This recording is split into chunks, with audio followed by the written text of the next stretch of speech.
Yes sir. Okay, just 1 minute. Chat पण on करायचे. Chat on करतो एकदा सगळ्यांचं.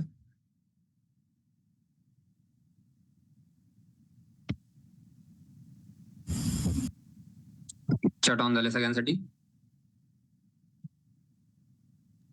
हो सर. ओके.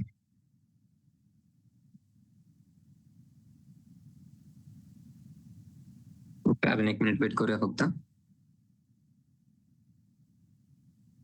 स्टार्ट करूया.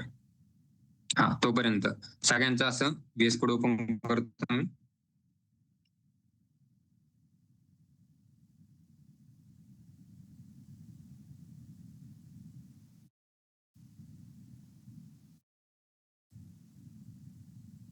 हे फोल्डर क्रिएट झाले का सगळ्यांचे? Yes sir. Okay. Okay okay. हा, सगळ्यांनी सोबत बोलू नका. आवाज क्रॅक होतोय. बोलतो सगळ्यांच्या सोबत बोलल्यानंतर. हा, ज्यांचे फोल्डर असे क्रिएट झाले नसतील त्यांनी फक्त हँड रेज करा. ज्यांचे असे फोल्डर क्रिएट झाले नाही त्यांनी.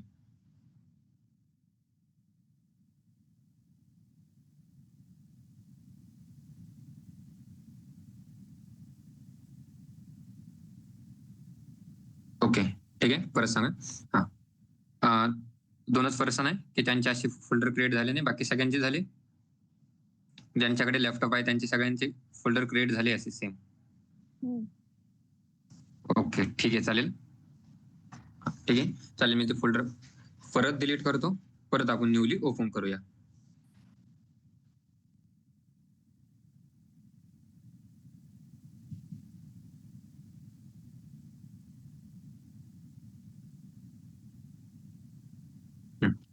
क्लिअर झालं सगळ्यांचं? आपण फोल्डर परत क्रिएट करणार आहोत. लेक्चरला स्टार्ट करण्याच्या अगोदर 1 मिनिट फक्त मला एकदा दाखवतो कन्फर्मेशन आले किती आणि सध्या जॉईन किती आहे. त्यामुळे अगोदर कन्फर्मेशन घ्यायचं आहे.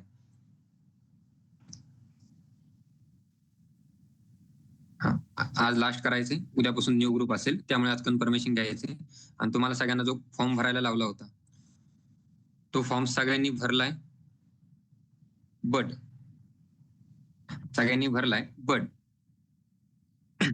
एक एक फॉर्म 2 वेळेस भरला गेलाय. एक फॉर्म हा एकदाच भरायचा असतो.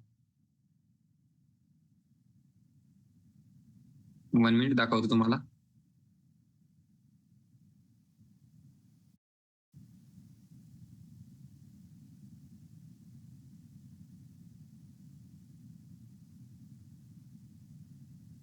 रिस्पॉन्स दिसताय किती आले?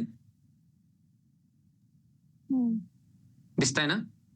150 आणि सध्या जॉईन आहे 190, 180. डबल भरले फॉर्म डबल भरले आहे. त्यानंतर मी प्रेझेंट चेक करतो. जनता फॉर्म भरायला हा, मग त्यांना हे घ्यायला. श्रद्धा मॅम, माईक ऑन आहे तुमचा? हा, लेक्चरला पण नाही, त्यामुळे आता जे चार्ट 100 आवाज तुझ्या एकट्यासाठी ब्रेक होतोय की बाकीच्यांसाठी पण होतोय? बाकीच्यांना आवाज क्लिअर येतोय? ओके, ठीक आहे. 100 थोडं रेंज मध्ये बसत जा. हा, तर आता सगळ्यांसाठी चॅट ऑन आहे. आपण फोल्डरचे सगळं क्रिएट करणार आहोत. त्या अगोदर हे कन्फर्मेशन होणं खूप गरजेचं आहे. त्या ग्रुपला 200+ स्टुडंट झाले. चॅट मध्ये आपण फोल्डरचं बघणार आहे. मी एक फॉर्मॅट दाखवतो या ठिकाणी. तसं चॅट मध्ये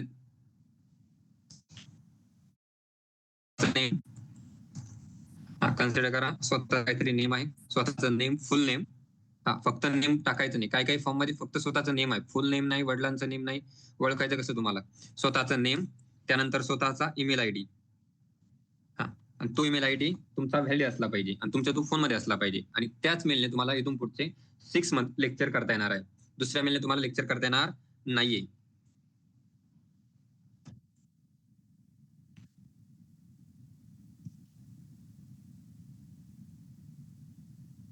स्वतःचा ईमेल आणि त्यानंतर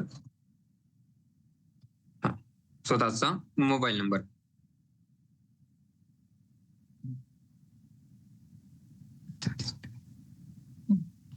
आणि स्वतःचा नंबर जो काय असेल तो.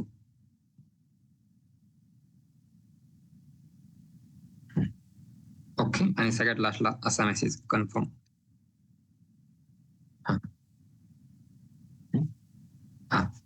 हे एवढं प्रत्येकाने चॅटमध्ये टाकायचं आहे आता लगेच.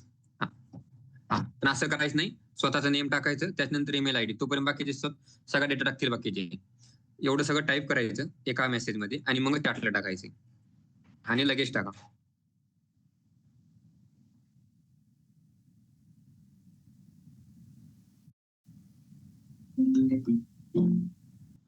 तर ते इम्प्लिमेंट कसं करायचंय बघा. या ठिकाणी जायचं, वेब ऍप इम्प्लिमेंट करा,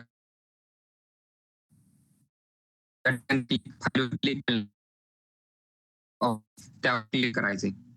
त्यावर क्लिक केल्यानंतर तुम्हाला भरपूर सारे फोल्डर शो होतील. फोल्डर त्या ठिकाणी आहे, त्या पाथला, त्या लोकेशन पर्यंत तुम्ही जाणं इम्पॉर्टंट आहे. आता वेब ऍप नावाचं फोल्डर या ठिकाणी, त्यावर क्लिक करायचं आणि सिलेक्ट फोल्डर.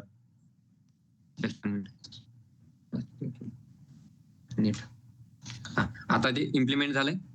त्यानंतर आपल्याला त्या ठिकाणी प्रत्येक वेब ऍप्लिकेशनच्या फोल्डरमध्ये 2 फोल्डर कंपल्सरी आहे. आणि ते 2 फोल्डर कोणते आहे? Public and SRC.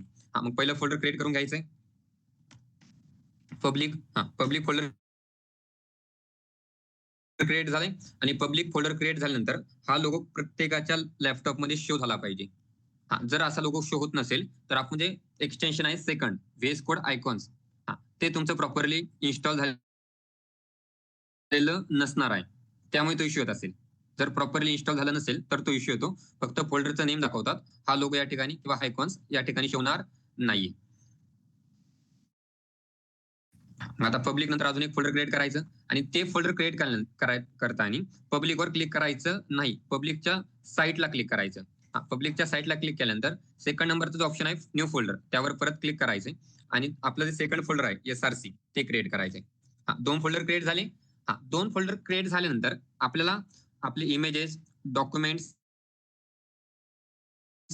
अजून या टाईपचा जो डेटा आहे स्टॅटिक डेटा, तो पब्लिक फोल्डर मध्ये तयार करायचा आहे. मग आता पब्लिक फोल्डर मध्ये कोणते फोल्डर क्रिएट करायचे या ठिकाणी बघितले होते आपण. Images, documents, spreadsheets, presentation, multimedia आणि HTML फाईल्स. मग आता त्यासाठी आपण अगोदर इमेजेस आणि डॉक्युमेंट्स 2 फोल्डर क्रिएट करू या ठिकाणी. आपण ते तयार कुठे करायचे आपल्याला? पब्लिक फोल्डर मध्ये. मग ज्या फोल्डर मध्ये क्रिएट करायचे त्या फोल्डरवर क्लिक करायचंय आणि नंतर न्यू फोल्डरवर क्लिक करायचंय. कोणतं करायचं अगोदर? इमेजेस. इमेजेस झाले. पण इमेजेस जे फोल्डर आहे पब्लिक फोल्डरच्या समोर आलंय, ते आपल्याला समोर नको, पब्लिक फोल्डरच्या इनरला पाहिजे किंवा आतमध्ये पाहिजे.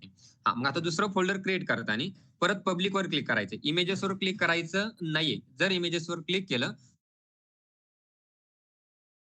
तर ते फोल्डर इमेजेस फोल्डरच्या आतमध्ये तयार होईल. आपल्याला ते फोल्डर इमेजेस फोल्डरच्या आतमध्ये नकोय. आपल्याला आता डॉक्युमेंट्स फोल्डर बनायचंय, ते फोल्डर आपल्याला पब्लिक फोल्डरच्या आतमध्ये पाहिजे. मग पब्लिकवर क्लिक करायचंय आणि नंतर न्यू फोल्डरवर क्लिक करायचंय. आणि कोणतं फोल्डर पाहिजे आपल्याला? डॉक्युमेंट्स.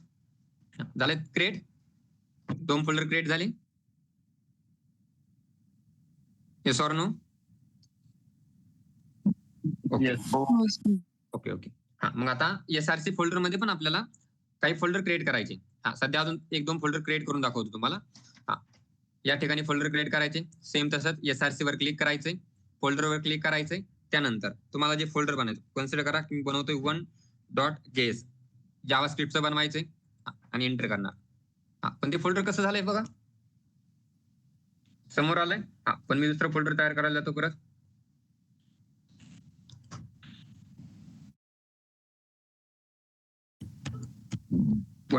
.css. या फोल्डरला लोगो का आला नाही सांगता येईल कोणाला?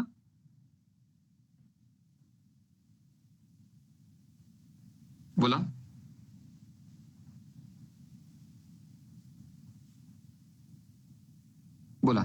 सांगता येईल का कोणाला? हे पब्लिक फोल्डर मध्ये जे फोल्डर क्रिएट केले त्यांना लोगो आलाय, पण यांना लोगो आला नाही. आलाय का? SRC मध्ये आपण डेटा कोणता ठेवतो? स्टॅटिक की डायनामिक? डायनॅमिक अजून आपण त्यामध्ये काही डेटा शो केला नाही. इव्हन आपण कोणताही फोल्डर, फॉर एक्झाम्पल आता सीएसएसचं फोल्डर आहे, सीएसएसचं फोल्डर क्रिएट केल्यानंतर किंवा फाईल क्रिएट केल्यानंतर काय करतो, ते कोणतरी फाईलला, एचटीएमएलच्या फाईलला अटॅच करतो. ते अजून अटॅच केलेली नाहीये. सध्या आपल्याला फक्त फोल्डर कोणता पाहिजे, डॉक्युमेंट्स, इमेज आणि त्यानंतर एचटीएमएलची फाईल्स पाहिजे. सध्यांची गरज नाही आपल्याला. 1.css किंवा 1.css आणि जेएस आपण अजून तिथपर्यंत जाणार नाहीये. त्यांना पण लोगो, जसे याला लोगो दिसत आहे प्रत्येकाला, सेम तसे लोगो याला पण दिसणार आहे. त्याचा लोड घेऊ नका.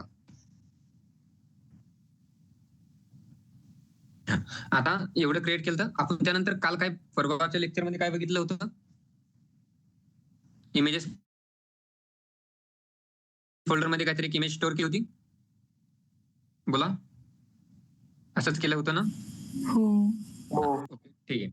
तर आता तुम्हाला ते परत दाखवतो. तुम्ही थोडा कन्फ्युज झाला होता. मी तो पाथ कॉपी आणि पेस्ट नव्हता केला. तो पाथ टाइप करायला थोडा टाइम जाईल म्हणून तो कॉपी पेस्ट केला होता. आता तो मी त्या ठिकाणी इमेजेस फोल्डर मध्ये परत एक इमेज ऍड करतो. हे परत रिपीट चाललंय. हे परत रिपीट चाललंय आपलं. ऑनलाईनची इमेज घेतो एखादी.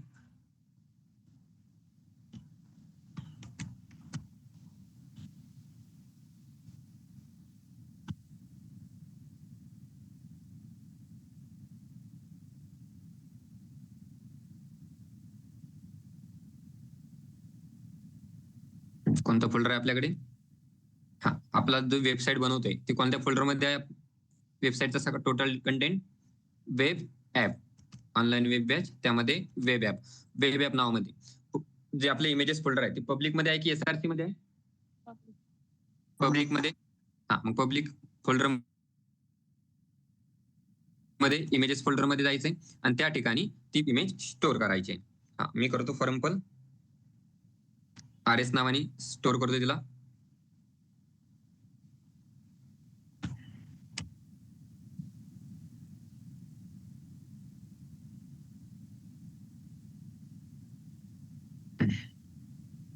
स्टोअर केली. ओके. आता VS कोड परत ओपन करूया. VS कोड ओपन केल्यानंतर त्यामध्ये इमेज आली का? आली इमेजेस? ओके. अजून मी एकही वेब पेज तयार केलेलं नाहीये. अजून परत एक अजून आपले HTML स्टार्ट झालेली नाहीये. मग तुम्ही म्हणता हे अजून काय चालू आहे? HTML आपली अजून पण स्टार्ट झालेली नाहीये. मग आता या ठिकाणी आता फोल्डर क्रिएट केलं आणि ज्यावेळेस मी आता गो लाईव्ह वर क्लिक करणार आहे. गो लाईव्ह वर क्लिक केल्यानंतर आपण पुढे जातो, सांगा आता. IP address. कोणता? जो लोकल आयपी ऍड्रेस आहे त्याला, लोकल सर्व्हरचा आयपी ऍड्रेस. गो लाईव्ह वर क्लिक केल्यानंतर तो कोणता आयपी ऍड्रेस तो आपण परवाच्या लेक्चर मध्ये बघितला आणि तो राईट पण करून दिला होता. त्या आयपी ऍड्रेसला आलोय. कोणता आहे? 127.0.0.1 55 आणि 00. हा आपला लोकल सर्व्हरचा आयपी ऍड्रेस आहे. मग या ठिकाणी हे जे समोर दिसतंय ना तुम्हाला, ही म्हणजे तुमची वेबसाईट आहे. पण तुम्ही जशी वेबसाईट पाहिजे तुम्हाला सवय आहे, या ठिकाणी होम पेज असेल, होमचा मेनू असेल, त्यानंतर इथे साइन, लॉग इन, यानंतर तुमचा हेडर असेल, मेन कंटेंट असेल, फुटर असेल, पण या ठिकाणी कुठे काही दिसत नाहीये. पण हे जे तुम्हाला समोर शो झालंय ती तुमची वेबसाईट आहे. मग आता या ठिकाणी माझी एकही इमेज ओपन झालेली नाहीये. आता आपली इमेज कशामध्ये आहे? पब्लिक फोल्डर मध्ये. पब्लिक फोल्डर मध्ये इमेजेस नावाचं एक फोल्डर आहे, त्यावर क्लिक करतो आणि नंतर rs.jpg यावर क्लिक करतो. ओपन झाली इमेज. पण आता ही इमेज ओपन होण्यासाठी मला किती प्रत्येक फोल्डरच्या येणारं जावं लागलं. आणि जर फॉर एक्झाम्पल आता ही वेबसाईट कशी तुम्हाला ती परत एकदा शो करून दाखवतो. फॉर एक्झाम्पल माझ्याकडे एक वेबसाईट आहे.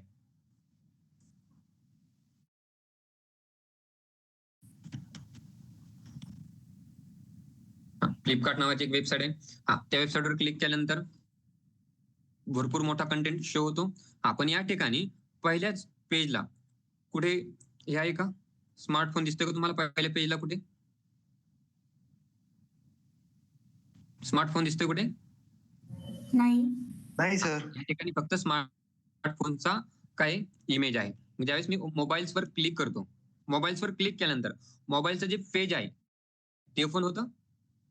मोबाईलचं पेज ओपन झाल्यानंतर या ठिकाणी भरपूर टाईपचे मोबाईल्स आहेत. तुम्हाला कोणत्या कोणता फोन पाहिजे, कोणत्या कंपनीचा पाहिजे, हा जो पाहिजे त्या ठिकाणी तुम्हाला क्लिक करून मग त्या फोनच्या पेजला तुम्हाला आपलं वेबसाईट घेऊन जाणार. सेम तसंच आपण आता जे बघितलंय हे पण तेच आहे. मला आता इमेज ओपन करायची आहे rs.jpg किंवा rs एक इमेज ओपन करायची. तर ती इमेज डायरेक्ट शो होती की या ठिकाणी नाहीये. मग मला काय करावं लागतंय, ज्यावेळेस ओपन होणार त्यावेळेस असं ओपन होणार वेबसाईट. ती ओपन झाल्यानंतर मला पब्लिक मध्ये क्लिक करावं लागेल. पब्लिक मध्ये इमेजेस मध्ये जावं लागेल. इमेजेस मध्ये गेल्यानंतर कुठे जावं लागेल, rs.jpg. मग त्यावेळेस ती वेबसाईट ओपन होते. डायरेक्ट होते का, नाही. पण मला आता एवढं करायचं नाहीये. ज्यावेळेस माझी वेबसाईट रन होणार त्यावेळेस मला डायरेक्ट हे ओपन झालं पाहिजे. इमेज जी माझी इमेज आहे वेबसाईटला शो केलेली. आता या फोल्डरमध्ये मी इमेजेस मध्ये इमेज टाकली असेल ती इमेज डायरेक्ट शो झाली पाहिजे. मग मला डायरेक्ट असं इनर इनर इनर न जाता ती डायरेक्ट इमेज शो करायची तर काय करावं लागेल, काय करावं लागेल सांगा. कारण की काय करावं लागेल, त्या इमेजचा जो काही पाथ असेल तो द्यावा लागेल.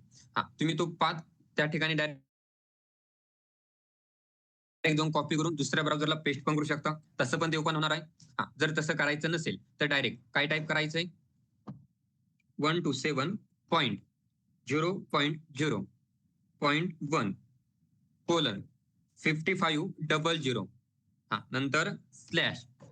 यानंतर ही इमेज आपली कुठे स्टोर आहे, कोणत्या फोल्डरमध्ये आहे, वेब ऍप. आता डायरेक्ट आपण या ठिकाणी आहे करंट लोकेशनला, त्यामुळे त्याला नेम देण्याची गरज पडणार नाही शक्यतो. मग वेब ऍप मध्ये कोणत्या नावाचं फोल्डर आहे, पब्लिक नेम एक फोल्डर आहे. मग पब्लिक नेमचा एक फोल्डर आहे पब्लिक. पब्लिक फोल्डर मध्ये कोणतं फोल्डर आहे, इमेजेस.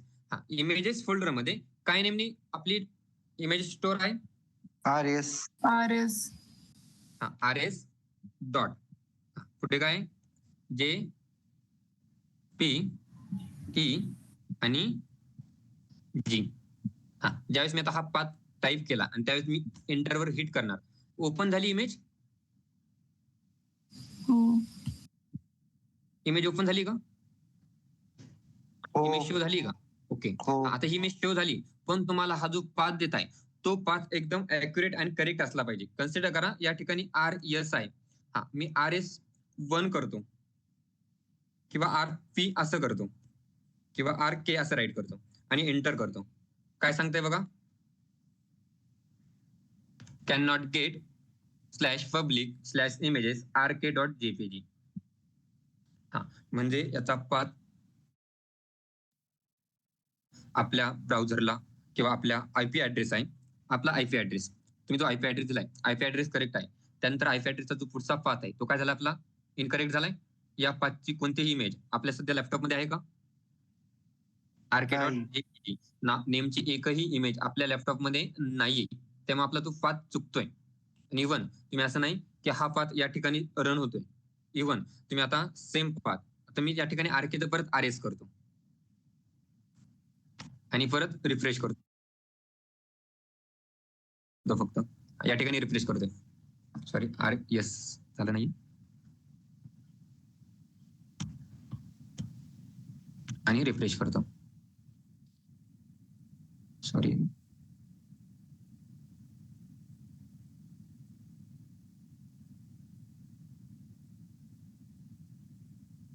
होते इमेज परत ओपन, ऍक्युरेट पाथ भेटल्यानंतर. पण तुम्हाला हा ऍक्युरेट पाथ माहित असणं गरजेचं आहे. यातून एक क्लिअर झालंय की तुम्हाला प्रत्येक वेळेस तुमचं जे काही वेब पेज किंवा वेबसाईट बनवली त्यासाठी ब्राउझरच कंपल्सरी लागतंय इथपर्यंत ठीक आहे. पण तुम्हाला तो ब्राउझर पर्यंत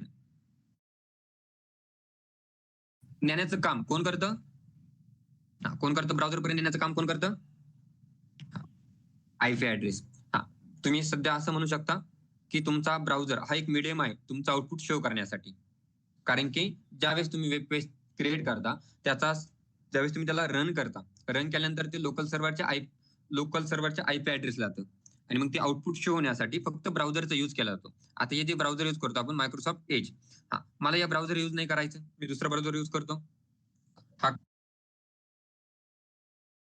path as it is copy करतो आणि क्रोमला घेऊन जातो. झाली ओपन या ठिकाणी पण.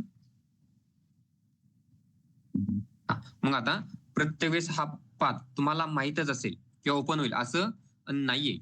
मग तुम्हाला तो पाथ मॅन्युअली पण राईट करावा लागेल. मग आता हे सर्व्हर कोणतं आहे, लोकल आहे की क्लाउडचं सर्व्हर आहे?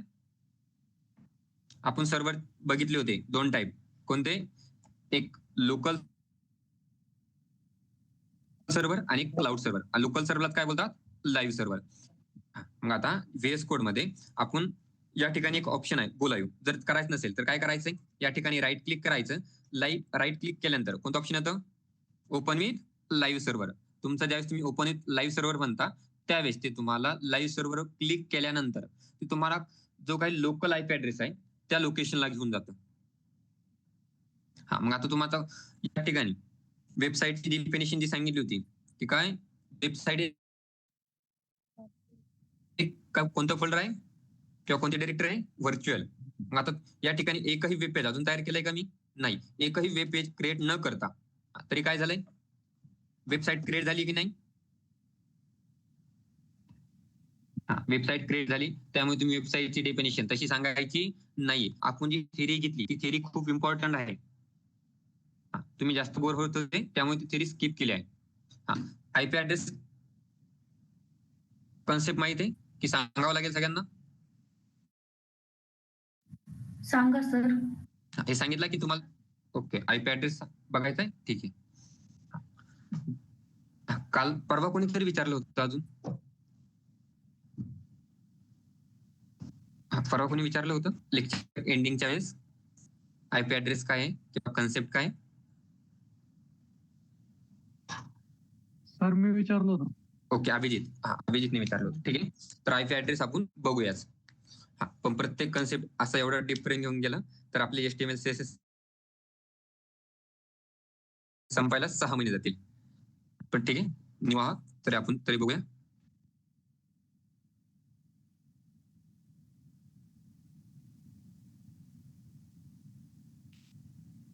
जस्ट 1 मिनिट, माझा काय इश्यू.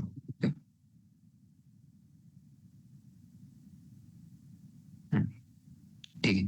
तर IP ऍड्रेस, तर आता कन्सिडर करा की तुमचा जो IP ऍड्रेस आहे, IP ऍड्रेस बोलायचा कशाला. बरं, सगळ्यात अगोदर सगळ्यांनी मेसेज केले का मला एकदा चेक करू द्या.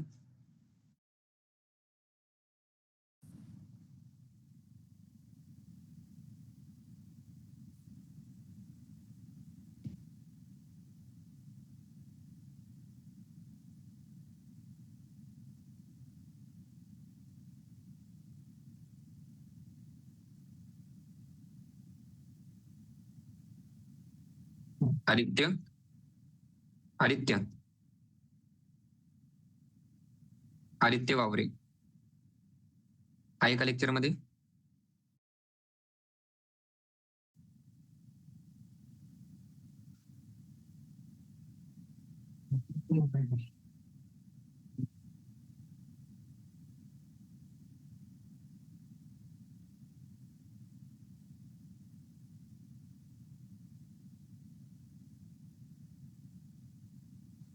मी घेतो, जस्ट 1 मिनिट.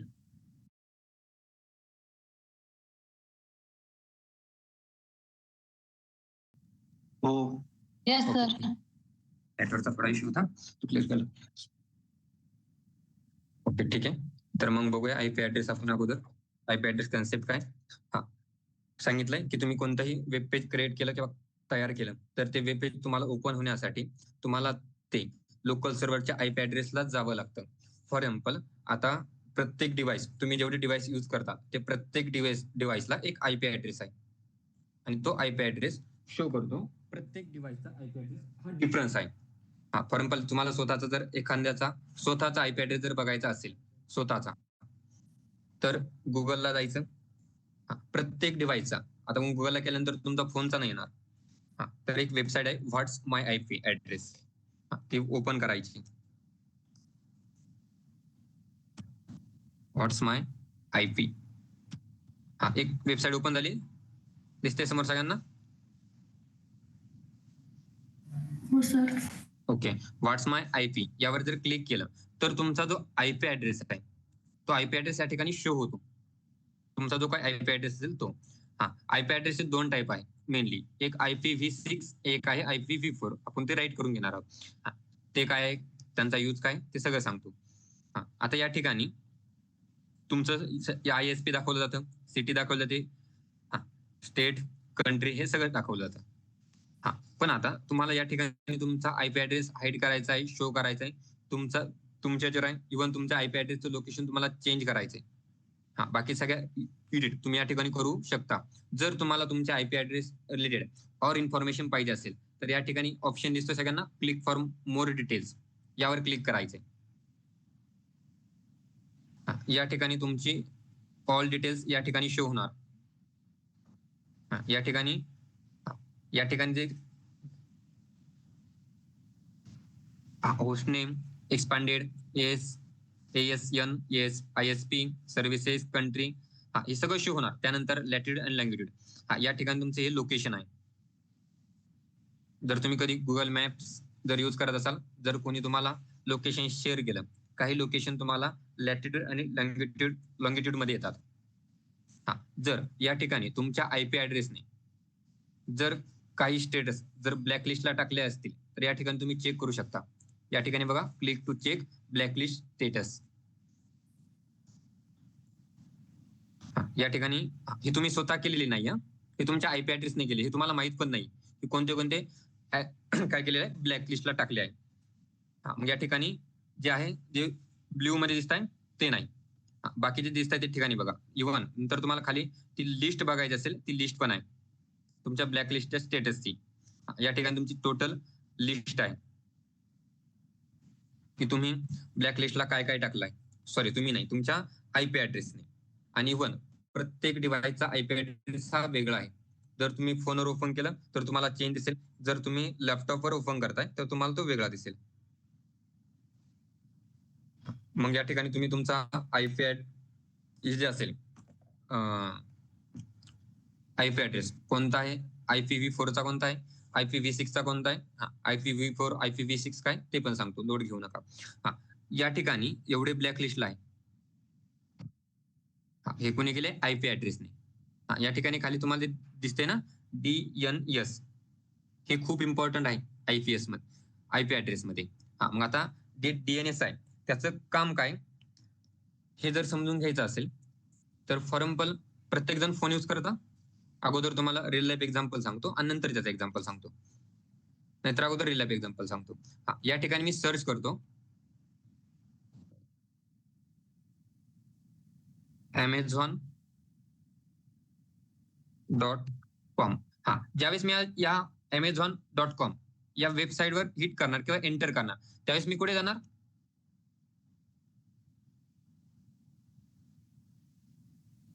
बोला. Amazonची जी काही वेबसाईट असेल त्या वेबसाईटला हे मला घेऊन जाणार, कारण की हा पाथ आहे Amazon.com. पण ऍक्च्युअल मध्ये ज्यावेळेस तुम्ही हिट करता त्यावेळेस तुम्ही डायरेक्ट कुठे जाता, Amazonच्या वेबसाईटवर. या ठिकाणी Amazon नाही, दुसरी घेऊया, अकाउंट क्रिएट नाही त्यामुळे दिसते. दुसरी वेबसाईट ओपन करूया, किंवा फ्लिपकार्टची करूया, flipkart.com. ज्यावेळेस मी वेबसाईट ओपन करणार आणि त्यावर एंटर करणार, एंटर केल्यानंतर तुमच्या समोर ती वेबसाईट ओपन होणार. तुम्ही जी वेबसाईट ओपन केली असेल, तुमचं युट्यूब असेल, गुगल असेल, फ्लिपकार्ट असेल, जेवढ्या काय वेबसाईट असतील त्या वेबसाईट ओपन होणार. बट ती वेबसाईट ओपन होते त्याच्या अगोदर तुमचा जो DNS आहे, DNS जो काही पाथ दिलाय, नेटवर्क कोणतीकडे, ओके, नेटवर्कचा इश्यू, नेटवर्क कन्सिडर करा. आता ज्यावेळेस मी ही वेबसाईट ओपन केली होती, डायरेक्ट ही व्हॉट्स माय आयपी ऍड्रेस ही वेबसाईट ओपन झाली. पण ज्यावेळेस तुम्ही असं काहीतरी कोणती वेबसाईट ओपन करता, फॉर एक्झाम्पल तुमची वेबसाईट असेल, तुमचं युट्यूब असेल, तुम्ही युट्यूब जरी ओपन करता, पीसीवर तुमचं युट्यूब ओपन करता, युट्यूब ओपन केल्यानंतर तुम्ही राईट केलं फॉर एक्झाम्पल www.youtube.com. हे ओपन केल्यानंतर तुम्हाला तुमचा DNS हे बॅकएंडला वर्क करतो. तो तुम्हाला त्या वेबसाईटच्या आयपी ऍड्रेसला जाऊन घेऊन जातो, आणि आयपी ऍड्रेसला गेल्यानंतर मग ती वेबसाईट तुमच्या समोर शो होते. कारण की प्रत्येक वेबसाईटचा, आता आपण जी वेबसाईट बनवतोय वेब ऍप, ही एक आपली वेबसाईट आहे, अजून ती कंप्लीट नाही, फक्त आपण वेबसाईटचं स्ट्रक्चर तयार करायला स्टार्ट केलंय, त्यामध्ये पब्लिक घेतलंय, पब्लिक फोल्डरमध्ये डॉक्युमेंट, इमेजेस, आता ही एक टाईपची वेबसाईट झाली. तसं या ठिकाणी आपण ओपन केल्यानंतर कुठे जातो, लोकल सर्व्हरच्या आयपी ऍड्रेसला. सेम तसंच तो त्या ठिकाणी तुमचं गुगल असेल, युट्यूब असेल, ज्यावेळेस तुम्ही सर्च करता कोणत्याही रिसोर्सवर, फॉर एक्झाम्पल तुम्ही गुगलला जाऊन सर्च करताय www.youtube.com, ज्यावेळेस सर्च करता, सर्च केल्यानंतर तो तुम्हाला आयपी ऍड्रेसला घेऊन जातो, तो पाथ, आणि त्यानंतर तुम्हाला ती ब्राउझरला शो केलं जातं. तुमचं युट्यूब असेल, व्हॉट्सअप असेल किंवा तुमच्या बाकीच्या अदर वेबसाईट असतील. तर कोणत्याही पाथला त्या वेबसाईट पर्यंत घेऊन जाण्याचं काम, सर्व्हर थ्रू त्या वेबसाईट पर्यंत घेऊन जाण्याचं काम तुमचा डीएनएस करतो. कुठे बघितला होता आपण तो, कुठे गेलाय, हा जो डीएनएस आहे, हा याचं काम आहे ते, की तुमची जी वेबसाईट तुम्ही सर्च केली त्या वेबसाईटला आयपी ऍड्रेस मधून कन्व्हर्ट करण्याचं काम करतो तो. मग आता प्रत्येक वेबसाईटला त्या वेबसाईट पर्यंत जाण्यासाठी त्या वेबसाईटचा आयपी ऍड्रेस माहित असणं गरजेचं असतं. पण तुम्हाला जर फक्त आयपी ऍड्रेस शो झाला, त्या वेबसाईट जर शो झाली नाही, तर तुम्हाला कळणार नाही की ती वेबसाईट मध्ये काय आहे. मग त्या आयपी ऍड्रेसला वेबसाईट मध्ये कन्व्हर्ट करण्याचं काम किंवा शो करण्याचं काम हा डीएनएस करतो. त्यामुळे हा डीएनएस खूप इम्पॉर्टंट आहे. जर या डीएनएसने जर वर्क करायचं बंद केलं तर तुम्ही फक्त आयपी ऍड्रेस तुम्हाला शो होणार, ती कोणती वेबसाईट आहे ती शो होणार नाही. त्यामुळे डीएनएस खूप इम्पॉर्टंट आहे. आयपी ऍड्रेस काय म्हणजे अगोदर ते एकदा लिहून देतो, त्यानंतर त्याचे टाईप काय ते पण राईट करून देतो.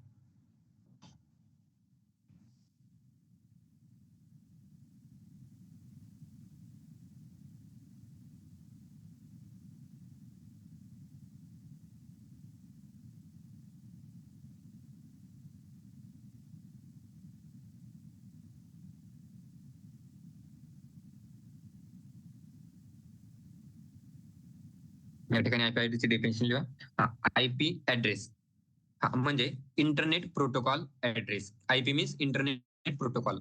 कॉल माहिती आहे, मग तेच आता आयपीने कॉल केला जातो तुमचं जे काही इंटरनेट असेल त्या ठिकाणी, आणि त्यानंतर तुमची वेबसाईट शो केली जाते. मग या ठिकाणी राईट करतो, IP is a unique number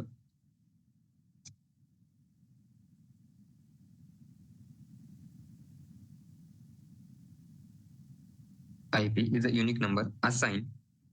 ही काय डेफिनेशन लिहिली, त्यामध्ये काय काय ते सगळे बघणार आहोत आपण. असाइन टू इच डिव्हाइस म्हणजे प्रत्येक डिव्हाइसला,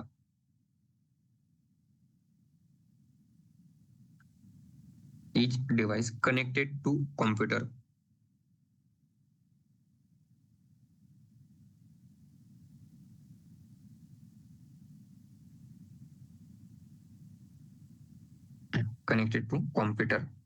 network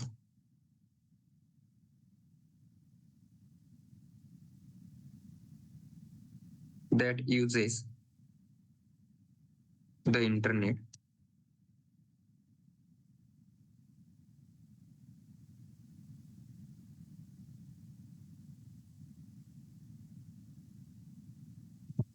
for communication.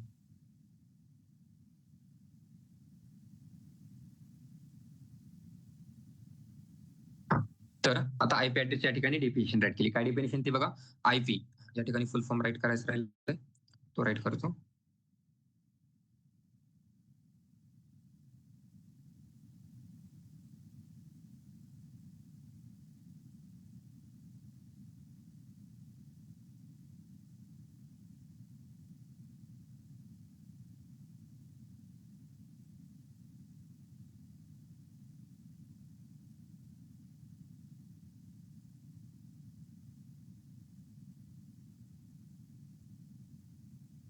Just IP means internet protocol, is a unique number assign to each device. जसं अगोदर तुम्हाला सांगितलं, प्रत्येक डिव्हाइसचा आयपी ऍड्रेस हा वेगळा असतो. Each device connected to a computer network that uses the internet protocol for communication. आता प्रत्येक ठिकाणी, फॉर एक्झाम्पल आता प्रत्येक एक्झाम्पल तुम्हाला रिअल लाईफ देऊन दाखवावं लागेल, त्याशिवाय तुम्हाला ते इझिली अंडरस्टँड होणार नाहीये. फॉर एक्झाम्पल आता याच्या अगोदर नेटवर्क येण्याच्या अगोदर जर तुम्हाला काही मेसेज किंवा इन्फॉर्मेशन किंवा काही लेटर पाठवायचं असेल तर अगोदर काय होतं, पोस्ट ऑफिस आता पण आहे पण ते थोडं कमी झालंय. पोस्ट ऑफिस फॉर एक्झाम्पल तुम्हाला या ठिकाणून मुंबईला काहीतरी लेटर पाठवायचंय किंवा काहीतरी प्रोडक्ट पाठवायचंय तर तुम्हाला त्या पोस्ट ऑफिसमध्ये ज्याला पाठवायचंय त्याचा नेम, नंबर, त्यानंतर त्या ठिकाणचा लोकल एरियाचा ऍड्रेस, जर फ्लॅट असेल तर फ्लॅट नंबर, हे सगळं टाकावं लागायचं. जर हे करेक्ट असेल तरच त्या पर्सन पर्यंत त्या प्रोडक्ट जायचं किंवा ते लेटर जायचं. तसं सेम त्या पर्सनला जर आपल्यापर्यंत एखादं लेटर पाठवायचं असेल तर त्या लेटरमध्ये आपलं नेम पाहिजे होतं, त्यानंतर आपला ऍड्रेस, आपण कोणत्या एरियामध्ये तो एरिया, हे सगळं. त्यासाठी आपल्याकडे प्रत्येक एरियाला काय आहे, एक नंबर आहे. तो नंबर कोणता असतो, प्रत्येक एरियाला एक नंबर आहे ना. शेवगावचा काहीतरी एक युनिक नंबर आहे, पाथर्डीचा काहीतरी एक युनिक नंबर आहे, काय बोलतात त्याला, पिनकोड. हा, प्रत्येक एरियाचा एक कोड आहे, त्याला आपण जसं पिनकोड बोलतो, सेम तसंच प्रत्येक डिव्हाइसचा एक आयपी ऍड्रेस आहे. आणि जसं आपण इंटरनेटची डेफिनेशन बघितली होती, फर्स्ट किंवा सेकंड याला बघितली असेल,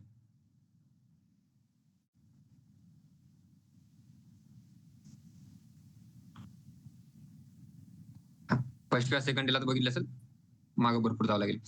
इंटरनेट काय करतं, जर दोन पीसी एकमेकाला कनेक्ट असतात आणि एकमेकाची इन्फॉर्मेशन काय करतात, शेअर करतात, पण कोणतं कॉम्प्युटर कुठे आहे हे माहित नाही कोणाला. फॉर एक्झाम्पल आता तुम्ही इथून काहीतरी व्हॉट्सअप लॉगिन केलाय तुमच्या पीसी मध्ये आणि एखाद्याला मेसेज करताय, तो मेसेज तिथपर्यंत जातोय पण त्याला त्या पीसीचा किंवा त्या डिव्हाइसचा आयपी ऍड्रेस माहित असणं गरजेचं आहे. तुम्ही प्रत्येक इन्फॉर्मेशन ज्यावेळेस एकमेकाला शेअर करता त्यावेळेस त्याचा आयपी ऍड्रेस माहित असणं खूप गरजेचं आहे. आता हे तुम्हाला काही वाटत नाही की इथून आपण मेसेज करतो तो समोरच्याला जातो, पण त्या समोरच्याचा जोपर्यंत आयपी ऍड्रेस भेटत नाही तोपर्यंत तो मेसेज पण त्या ठिकाणी प्रोव्हाइड केला जात नाही. त्यामुळे प्रत्येक डिव्हाइसचा आयपी ऍड्रेस प्रत्येक डिव्हाइसला एकमेकाला माहित असणं गरजेचं आहे. जोपर्यंत आयपी ऍड्रेस भेटत नाही तोपर्यंत त्या ठिकाणी कॉल करता येत नाही. फॉर एक्झाम्पल आता जसं आपण अगोदर बघितलं की वेबसाईट, जर तुम्ही www.google.com किंवा youtube.com सर्च करता, हे सर्च केल्यानंतर डायरेक्ट तुम्हाला युट्यूब शो होतं, पण ते डायरेक्ट युट्यूब शो होत नाही. त्यासाठी अगोदर एक डीएनएस कन्व्हर्टर या यूज केलेलं असतं आणि ते डीएनएस कन्व्हर्टर काय करतं, तुमचा जो आयपी ऍड्रेस आहे तो युट्यूब ही जी वेबसाईट आहे त्यामध्ये कन्वर्ट करण्याचं काम करतो.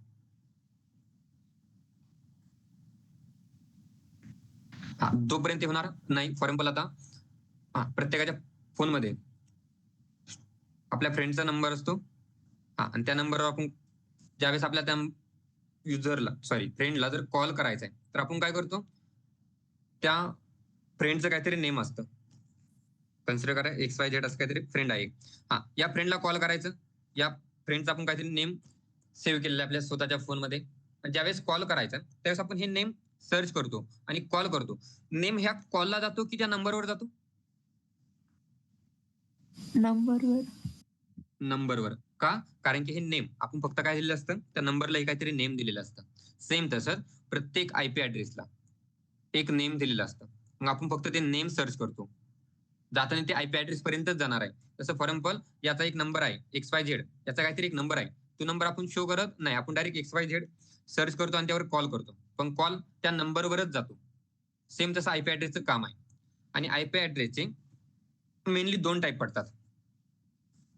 ते 2 जे टाईप आहे, जे आता ज्यावेळेस तुम्हाला व्हॉट्स माय आयपी ही वेबसाईट ओपन करून दाखवली होती त्यावेळेस तुम्हाला त्या ठिकाणी शो झाले असतील की जे 2 टाईप आहे ते कोणते आहे. त्यामध्ये फर्स्ट येतो IPv4 आणि सेकंड येतो IPv6. या ठिकाणी राईट करतो.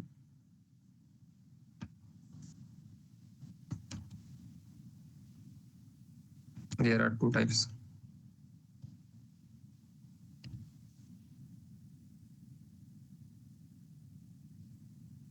IP.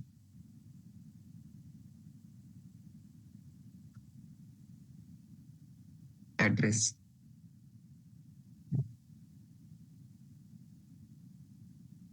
फर्स्ट आहे IPv4 and सेकंड आहे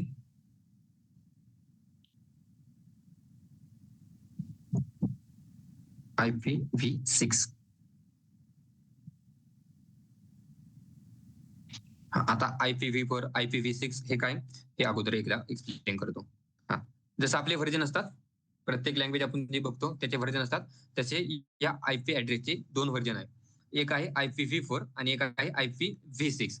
IP means internet protocol version 4 आणि सेकंड आहे इंटरनेट प्रोटोकॉल व्हर्जन 6. ते राईट करून ठेवतो, तुम्ही मनाने तर लक्षात ठेवणार नाही.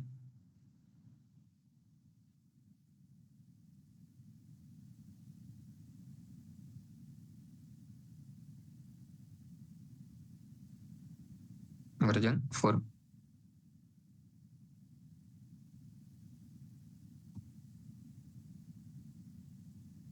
मग आता या 2ची गरज काय पडली ते पण एकदा एक्सप्लेन करावं लागेल.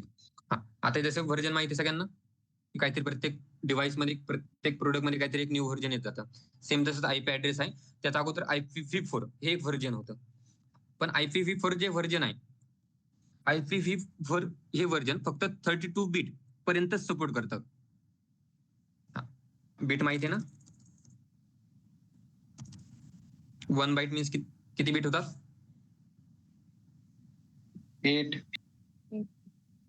8 बीट. मग आता हे जे व्हर्जन आहे हे सपोर्ट करतं फक्त 32 बीट.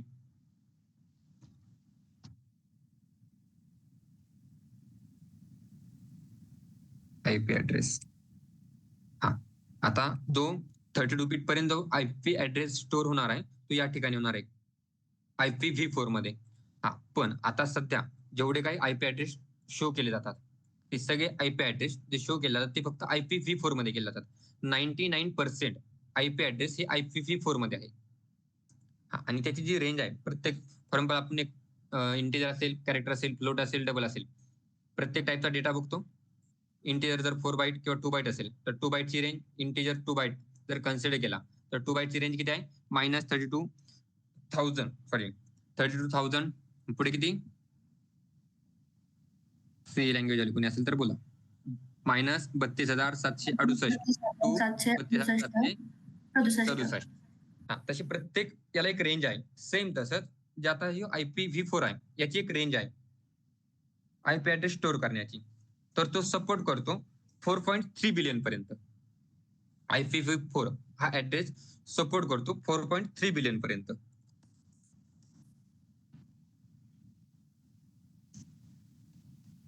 इट सपोर्ट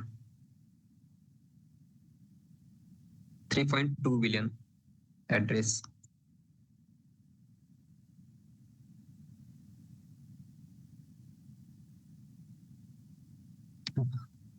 इथपर्यंत हा सपोर्ट करतो IPv4. म्हणजे आता प्रत्येक डिव्हाइसचा ऍड्रेस काय असतो? डिफरन्स आहे की सेम आहे? आयपी ऍड्रेस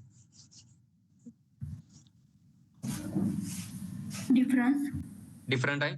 जर तुम्ही प्रत्येकाचा फोन ओपन केला तर प्रत्येकाचा फोनचा आयपी ऍड्रेस हा डिफरंट आहे. बट जस्ट वेट, हे 4.3 बिलियन आहे, बाय मिस्टेक 2.3 झालं. 4.3 बिलियन पर्यंत सपोर्ट करतो. म्हणजे IPv4 मध्ये 4.3 बिलियन ऍड्रेस स्टोअर आहे. आणि कोणताही ऍड्रेस जर रिपीट झाला तर पाहिजे त्या लोकेशनला हिट किंवा एंटर करता येईल का किंवा ऍक्सेस करता येईल का? कारण की कोणताही ऍड्रेस जर सेम झाला, फॉर एक्झाम्पल आता आपल्या वेबसाईटवरच बघा,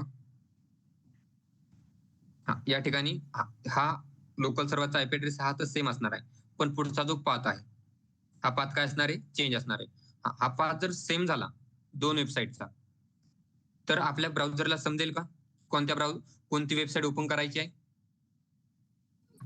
नाही. मग आता हे जे 4.3 बिलियन हे आयपी ऍड्रेस क्रिएट झाले आहे.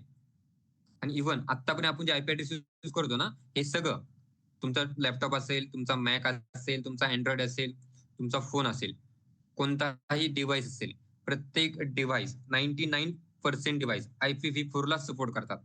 आणि प्रत्येक डिव्हाइसला IPv4 चेच आयपी ऍड्रेस आहे. मग तुम्हाला डाऊट पडला असेल की 4.3 बिलियन मध्ये एवढे आयपी ऍड्रेस कसे बसत असतील.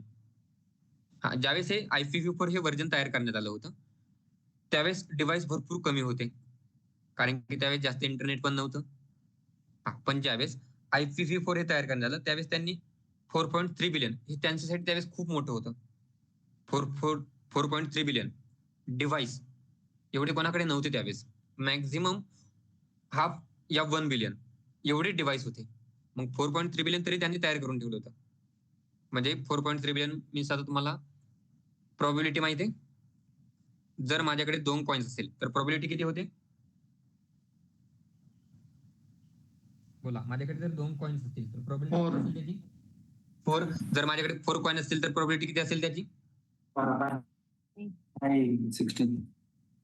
16. आणि जर 16 कॉइन्स असतील तर प्रोबॅबिलिटी किती असेल?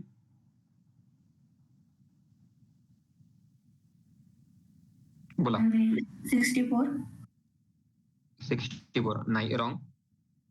प्रोबॅबिलिटी एकदा सगळे 256. जर माझ्याकडे फक्त 16 जर कॉइन्स आले तर प्रोबॅबिलिटी किती होते? 256 पर्यंत जाते. आता माझ्याकडे ऍड्रेस 43 बिलियन आहे. मग तो ऍड्रेस 32 बीट पर्यंत जातोय. मग आता आपण या ठिकाणी शिकतोय फ्रंट एंड. मग आता बीट परत आपल्याला बायनरी मध्ये जावं लागेल. बायनरी बीट राईट करावं लागेल. 1 2 4 8 32 64 हे राईट करावं लागेल. तेवढे सगळे बीट 1 2 8 एक एक वेट म्हणजे एक एक बीट आहे ते सगळे बीट राईट करावं लागतील.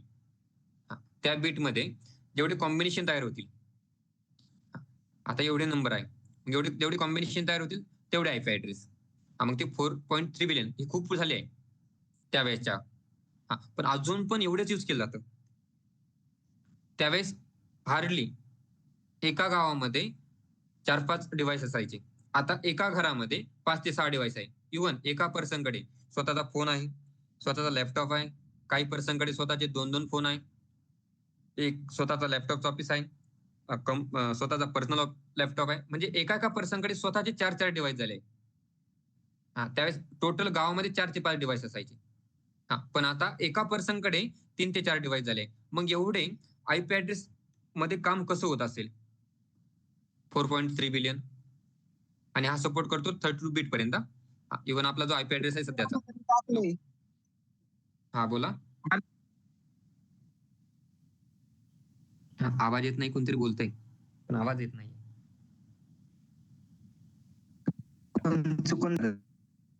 ओके ओके, ठीक आहे. ओके, काय वाटतंय कसं स्टोअर केलं असेल हे आपण तर बघूया की IPv6 काय आहे. पण त्या अगोदर हे माहित असणं गरजेचं आहे. अजून पण IPv4 यूज केला जातो आयपी ऍड्रेस साठी. IPv6 1% यूज केला जातो. त्याचे काही ड्रॉबॅक्स पण आहे, काही ऍडव्हान्टेजेस पण आहे. बोला, काय वाटतं काय यूज केला असेल किंवा काय यूज केला जात असेल? फक्त IPv4.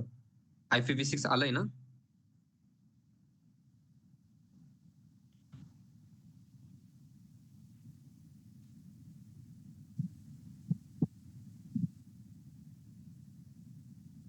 बोला, येते का सांगता कोणाला?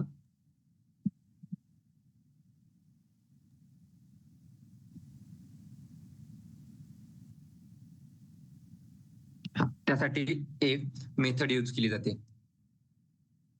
नाही ते सांगता कोणाला? ओके, ठीक आहे.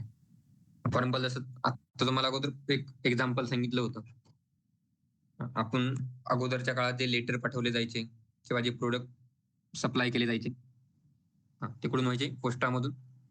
पण पोस्टामध्ये जो ऍड्रेस यायचा टोटल पर्सन वाईज वेगवेगळा असायचा की एका घरापुरता एकच ऍड्रेस असायचा? किंवा अजून पण पोस्टामध्ये कसा ऍड्रेस असतो?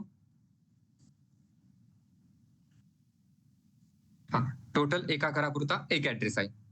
सेम तसंच हे जे 4.3 बिलियन आहे त्यामधील 1 बिलियन एक आयपी ऍड्रेस क्रिएट करायचा आहे. 1 बिलियन सॉरी, आता 4.3 बिलियन मधील जे आयपी ऍड्रेस आहे त्यातला एक आयपी ऍड्रेस घ्यायचा, तो एका घरापुरता द्यायचा आणि तो आयपी ऍड्रेसला एक सब आयपी ऍड्रेस तयार करायची. त्याचं जे काम आहे किंवा ही जी प्रोसेस आहे ते करतं NAT, नेटवर्क ऍड्रेस ट्रान्सलेशन. मग तो एकच आयपी ऍड्रेस बाकीचे टोटल घरातील सगळे आयपी ऍड्रेस ती कनेक्ट करतो. आपल्याला एवढं डीप मध्ये नाही जायचंय. किंवा आपल्याला हॅकिंग नाही शिकायची की कोण कोणाशी कसं कनेक्ट झालंय काय, फक्त आपल्याला वेबसाईट पुरतं थोडा ओव्हरव्ह्यू माहित पाहिजे. कारण की आपण एक कन्सेप्ट बघितला होता की आपला लोकल सर्व्हरचा आयपी ऍड्रेस काय आहे, त्यासाठी आपण हे बघितलंय. मग आपल्याला एवढं सगळं माहित असणं गरजेचं नाहीये की कोणतं कशासाठी.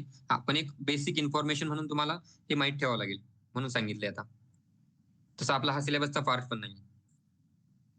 या 4.3 बिलियन मध्ये अजून पण हेच आयपी ऍड्रेस यूज केले जातात एनईटीचा यूज करून. जे एक नेटवर्क आहे त्याचा ऍड्रेस आहे, त्या ट्रान्सलेशन करायचं आणि तो यूज करायचा.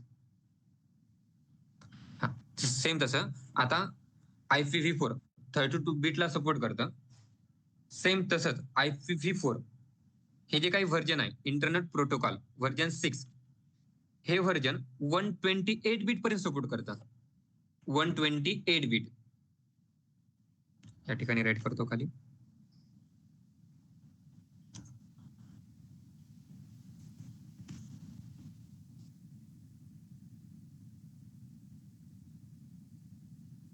$128 बिट्स आयपी ऍड्रेस.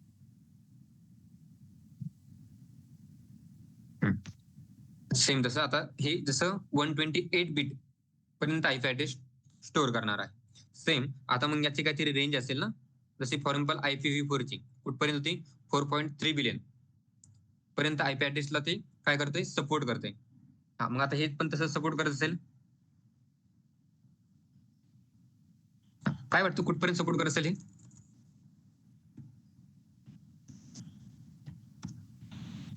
त्याची रेंज जी आहे ना ते आपण काउंट पण करू शकत नाही, एवढी मोठी आहे. ते राईट करून देतो, त्यानंतर आपण त्याला गुगलला ट्रान्सलेट करूया की त्याची रेंज कुठपर्यंत जाते. इट सपोर्ट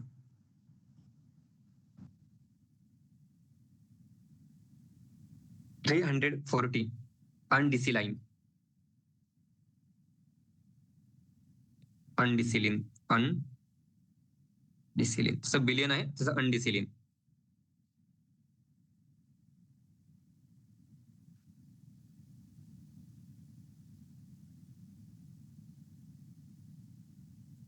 जर याचा यूज केला ना IPv6 चा, जेवढं आपलं जग आहे त्याच्यापेक्षा याच्यासारखे 10 जग जरी निर्माण झाले किंवा 10 वर्ड जरी निर्माण झाले ना, तर या आयपी ऍड्रेसची रेंज संपणार नाही. IPv6 एवढं मोठं इंटरनेट प्रोटोकॉलचं व्हर्जन तयार करून ठेवलं आहे. पण तरी पण आपण 4.3 बिलियन एवढेच ऍड्रेस यूज करतो. एवढ्या ऍड्रेस पर्यंत यूज केले जातात 99% आयपी ऍड्रेस. कारण की IPv6 चे काही ड्रॉबॅक्स आहे. कारण की कोणते जर मेथड न्यू क्रिएट होते त्याचे जर ऍडव्हान्टेजेस असेल तर त्याचे डिसएडव्हान्टेजेस पण असतात. तसे याचे डिसएडव्हान्टेजेस पण आहे. एकदा आपण हे सर्च करूया हे जाते कुठपर्यंत.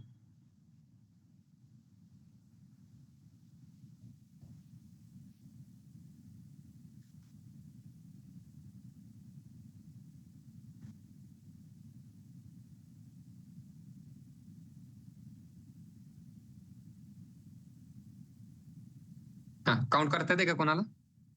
स्क्रीन दिसते सगळ्यांना? स्क्रीन दिसते का? हो. हे बघा 340 अनडिसिलिन म्हणजे एवढा काउंट आहे. म्हणजे जगातील प्रत्येक पर्सनने 10 डिव्हाइस जर यूज केले ना एकाने, तरी त्याची रेंज संपणार नाही, एवढी मोठी रेंज आहे IPv6 ची.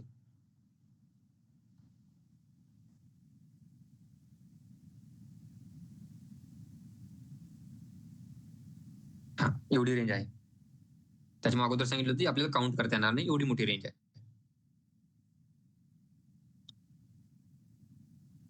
मग आता यामध्ये इव्हन आता मी जे सांगतोय एवढंच मीन्स आयपी ऍड्रेस नाही, फक्त सध्या एक ऍज अ इन्फॉर्मेशन एक लक्षात ठेवायचंय फक्त की प्रत्येक डिव्हाइस तुम्ही जे यूज करता त्याला एक युनिक नंबर दिला जातो.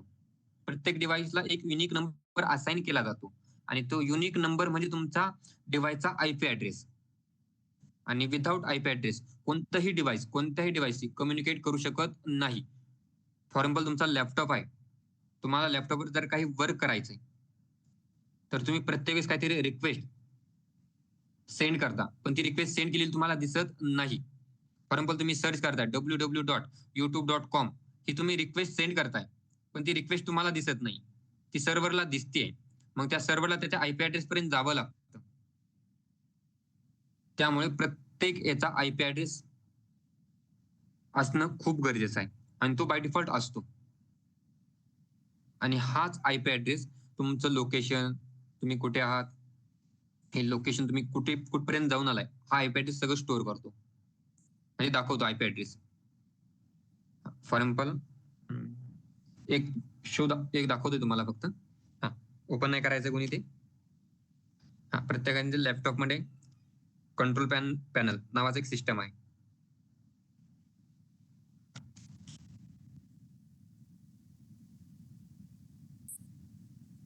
सिस्टम ओपन केल्यानंतर तुम्हाला भरपूर सारे टॅब ओपन होतील आणि टॅब ओपन केल्यानंतर या ठिकाणी एक फायरवॉल, विंडोज डिफेंडर फायरवॉल नावाचे एक कन्सेप्ट आहे.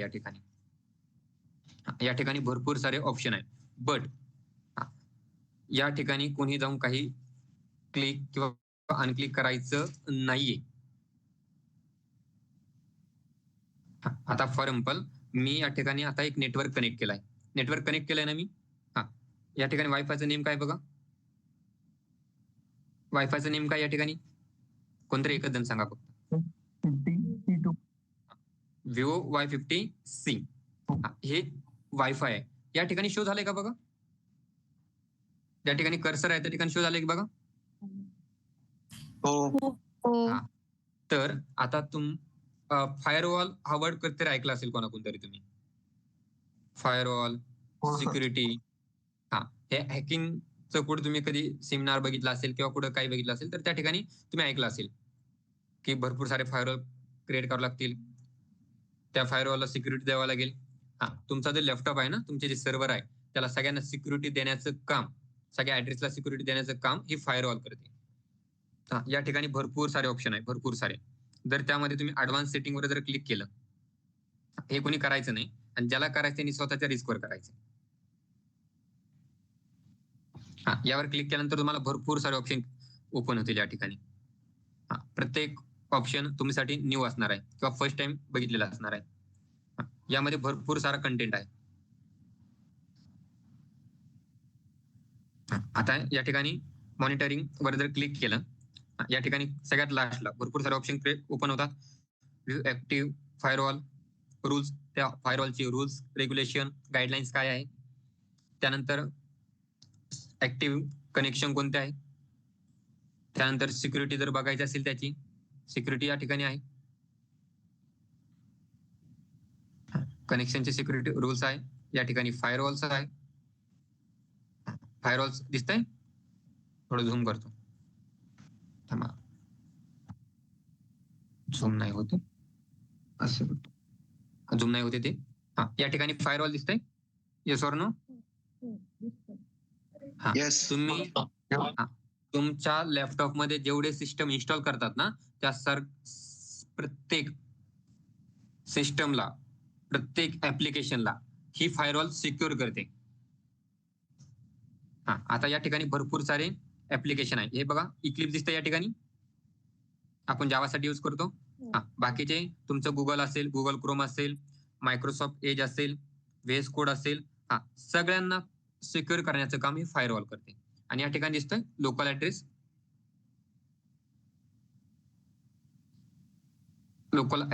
दिसतोय लोकल ऍड्रेस, त्यानंतर protocol means internet protocol, local port, remote port, तुमचे जे प्रोग्राम तुम्ही ते स्टोअर कुठे केलाय, प्रोग्राम तुम्ही ते स्टोअर कुठे केलाय. फॉर एक्झाम्पल आता हे जे दिसतंय ना, आता या ठिकाणी जास्त झूम होत नाहीये ते,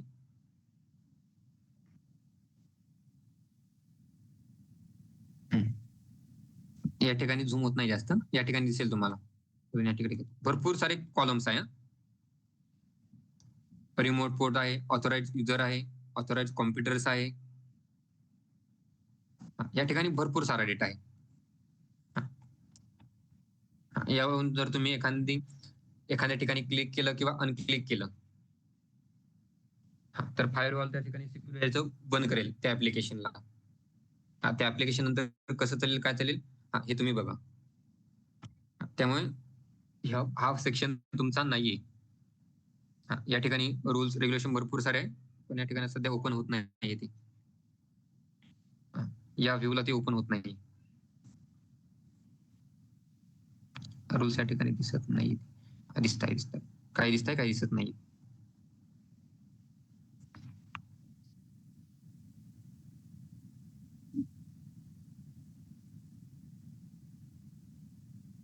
आता जे ऍडव्हान्स जावाले त्यांना पोर्ट काय आहे हे माहित आहे.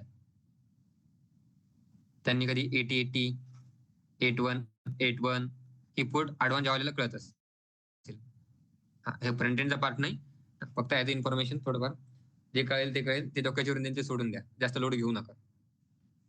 या ठिकाणी भरपूर साऱ्या फाईल वर्ड्स क्रिएट केलेले असतात तुमच्या सर्व्हरसाठी, तुमच्या पोर्टसाठी, तुमच्या ऍप्लिकेशनसाठी. तुम्ही काय काय अलो करताय, काय काय अलो करत नाही, या ठिकाणी सगळं आहे. इव्हन हा तर खूप डीपचा पार्ट झाला. इव्हन तुम्ही जी प्रत्येक ओपन करता, फॉर एक्झाम्पल आता एखादं ऍप्लिकेशन मी ओपन करतो, या ठिकाणी गुगल मीट आहे. गुगल मीटला मी कोणत्या या आपल्या सिस्टमचा कोणता ऍक्सेस दिलाय गुगल मीट ऍप्लिकेशनला, तुम्ही या ठिकाणी जाऊन चेक करू शकता.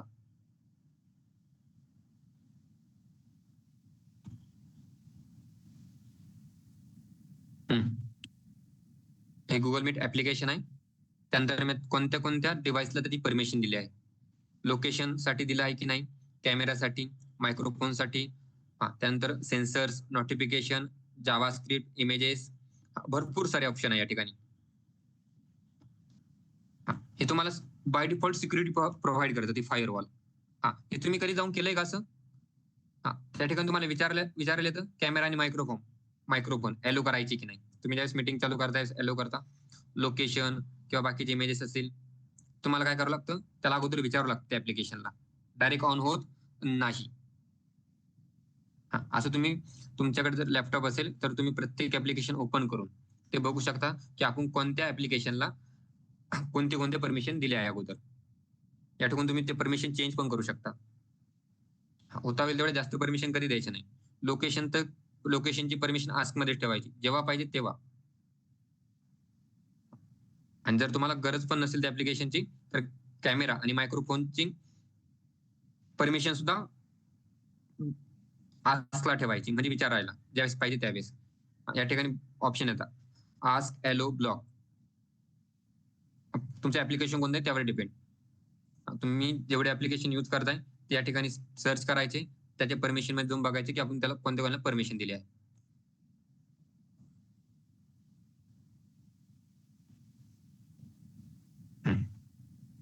हे बघू शकता. मग आता हे आयपी ऍड्रेसचा आहे. किती मोठा आयपी ऍड्रेस बघितला ना IPv6चा. हे झाले त्याचे मेनली 2 टाईप, IPv4 आणि IPv6. हे 2 मेनली टाईप झाले. बट त्या 2 टाईप पेक्षा त्या प्रत्येक 2 टाईपचे सब टाईप येतात.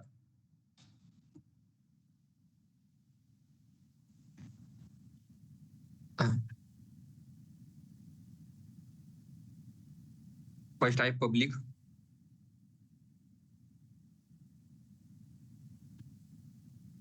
सेकंड आहे प्रायव्हेट,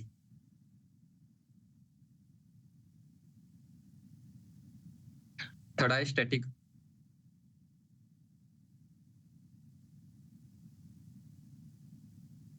आणि फोर्थ आहे डायनेमिक.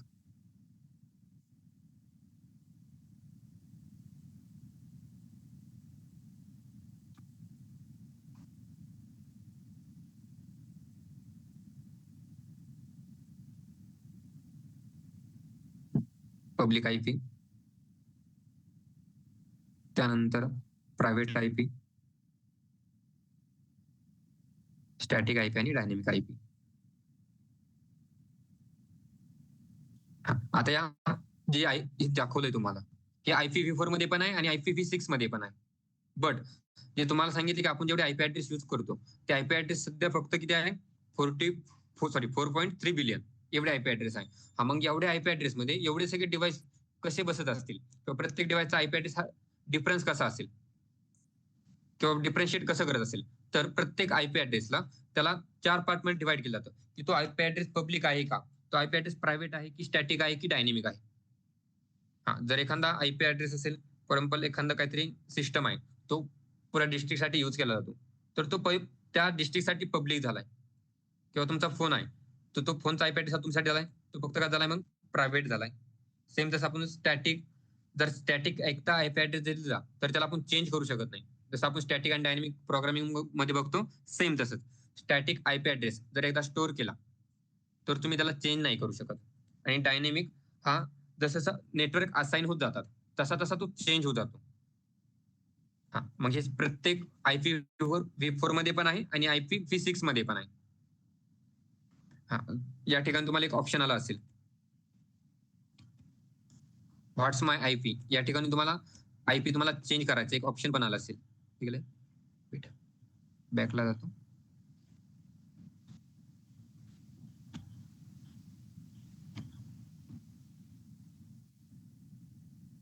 हा या ठिकाणी बघा, hide my IP address now, show complete my IP details, त्यानंतर तुमचं लोकेशन एजंट या ठिकाणी दिसते तुम्हाला, अपडेट माय आयपी लोकेशन. तुम्ही हे सगळे चेंजेस करू शकता. हा आणि जे व्हॉट्स माय आयपी आहे, तुम्ही याला काय बोलू शकता, विकी पण बोलू शकता, कारण तुम्ही चेंज करू शकता ना. बट टोटल चेंज करू शकत नाही. विकी जर बोलायला गेलं तर विकी मध्ये तुम्ही भरपूर साऱ्या गोष्टी चेंज करू शकता. यामध्ये नॉर्मल गोष्टी आहेत त्या चेंज करू शकता. जर या ठिकाणी क्लिक केलं तर तुम्हाला आहे ती टोटल इन्फॉर्मेशन ओपन होते, जी अगोदर करून दाखवली ती. जर तुम्हाला लोकेशन काही चेंज करायचं असेल, त्याचे टूल्स आहे, व्हीपीएन्स आहे, व्हॉट्स व्हीपीएन्स, वाय यूज व्हीपीएन, या भरपूर सारे कन्सेप्ट आहे, पण त्या आयपी ऍड्रेस रिलेटेड आहे. आणि ते सांगितलं तुम्हाला फक्त आयपी ऍड्रेस काय हे माहित करून घ्यायचं होतं, त्यामुळे सांगितलंय. टोटल आयपी ऍड्रेस शिकत बसायचा नाहीये. टोटल आयपी ऍड्रेस जर शिकत बसला तर आपल्याला हॅकिंग नाही शिकायची. आणि हा पार्ट आपला फ्रंट एंडचा पण नाही, पण ऍज अ इन्फॉर्मेशन तुम्हाला सांगितलंय. सेम तसं ते कंट्रोल पॅनलचं सांगितलंय. सॉरी जास्त टाइम झालाय, सॉरी 10:15च्या 10:30 पर्यंत गेली मीटिंग. जस्ट वेट, संपूया आपण. जे आयपी ऍड्रेस सांगितलंय ते ऍज अ इन्फॉर्मेशन. पण ओके, आयपी ऍड्रेस मध्ये कोणाला काही डाऊट आहे का?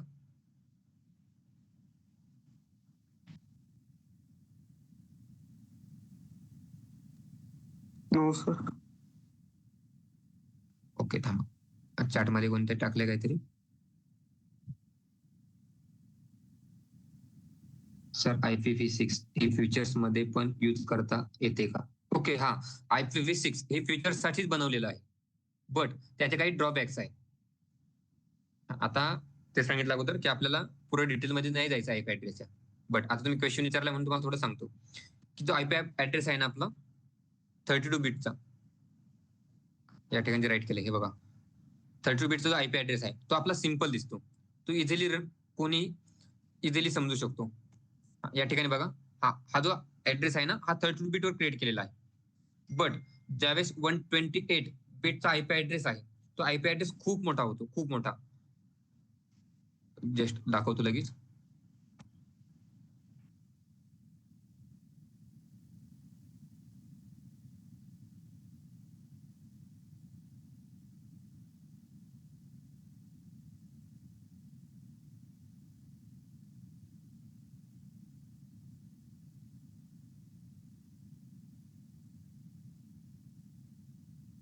या ठिकाणी दिसतोय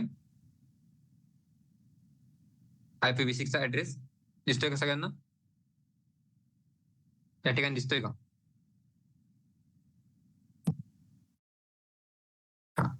ओके ठीक आहे, सगळ्यांना दिसत असेल. मग हा आयपी ऍड्रेस असं या ठिकाणी शो केला जातो. मग एवढा मोठा आयपी ऍड्रेस आहे IPv6 चा, कारण की त्याची जे प्रॉबिलिटी बनणार आहे ते खूप मोठे आहे. आणि त्या प्रॉबिलिटी किती आहे ते पण दाखवलं आपण तुम्हाला, ते टाईप पण करून दाखवलंय आणि गुगलला सर्च करून पण दाखवलं, ट्रान्सलेट करून किती मोठा आहे तो आपण काउंट पण करू शकत नाही. तसा आयपी ऍड्रेस त्याचा खूप मोठा आहे. जसा आपण आपला लक्षात ठेवला कोणता होता, 127.0.0.1 :5500, नंतर पुढे जो काय पाथ द्यायचा तो पाथ. आपण असं एवढा प्रत्येक वेगवेगळं येणार आहे, हा लक्षात ठेवणं हार्ड जाणार आहे. IPv6 चे काही काही असे ड्रॉबॅक्स आहेत. आणि IPv6 चा जो ऍड्रेस आहे तो हेक्साडेसिमल मध्ये शो केला जातो, हेक्साडेसिमल मध्ये. आणि हेक्साडेसिमल मध्ये माहिती आहे की नंबर येतात, कॅरेक्टर येतात. या ठिकाणी दिसते का 2001 म्हणजे तो हेक्साडेसिमल मध्ये. आणि हेक्साडेसिमल मध्ये ऍज अ वेब डेव्हलपर तो हार्ड जाईल, पण तुम्हाला बॅकएंड मध्ये असेल, हेक्साडेसिमल मध्ये असेल, बायनरी मध्ये असेल तर तो तुम्हाला समजेल, पण प्रत्येक युजरला समजेल असं नाहीये. त्यामुळे अजून IPv6 हा यूज केला जात नाहीये. ओके, ज्यांचा डाऊट होता त्यांचा क्लिअर झालाय.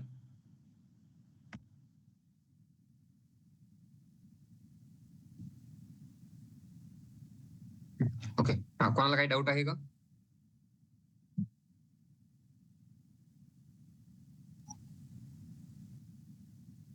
ओके, ठीक आहे, चालेल. टाइम भरपूर झालाय, कळालाच नाही एक्सप्लेन करण्याचा टाइम कसा गेलाय. जेवढे कन्फर्म मेसेज आलाय त्यांना मी न्यू ग्रुपला उद्यापर्यंत ऍड करतो. तिला सुरुवातीला 125 जण होते, त्यानंतर आता 107 108 राहिले, ते लिफ्ट होतील. आणि इव्हन काही एका डिव्हाइसहून जर 2 जण जॉईन झाले त्यांनी पण कन्फर्मचा मेसेज केला असेल असं ग्राह्य करतो आणि बाकीच्यांनी प्रेझेंटी स्टार्ट करायचे.